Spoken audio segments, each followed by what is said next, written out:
Hello everyone, নতুন এটা tiffin video লৈ আপোনালোকৰ মাজত আহিছো। আশা কৰো ভিডিওটো চাই ভাল পাব। আজি বনাম ৰাজমা কাৰী আৰু জিৰা ৰাইস। এই গৰম হ'বলৈ দি তাত ঘি দিছো। ইয়াতে মই জিৰা দিছো। জিৰাখিনি ভালকৈ ফুটাই লম।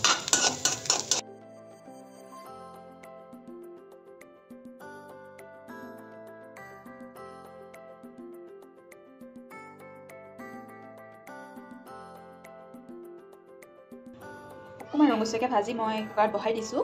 এইটো গিলাসে মই 1.5 গিলাস চাউল লৈছো আৰু এইটো গিলাসেৰে 2 গিলাস পানী লম।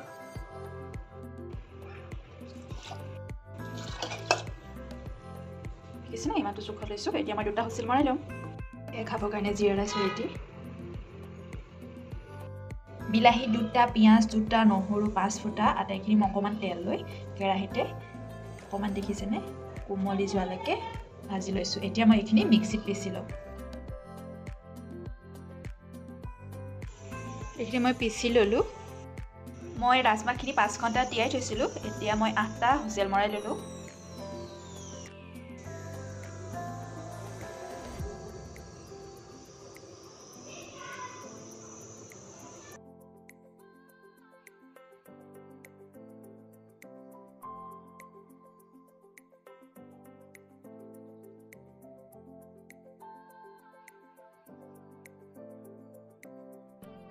ইয়াৰ পৰা তেলটো সেপাৰেট হোৱালৈকে পানীটো শুকুৱালৈকে মই এইখিনি লো ফ্লেমত থৈ দিম।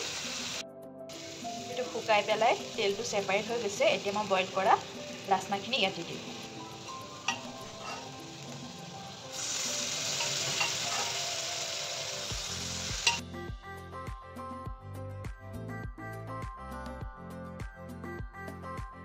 ৰাজমা তৰকাৰী খাবৰ কাৰণে ৰেডি।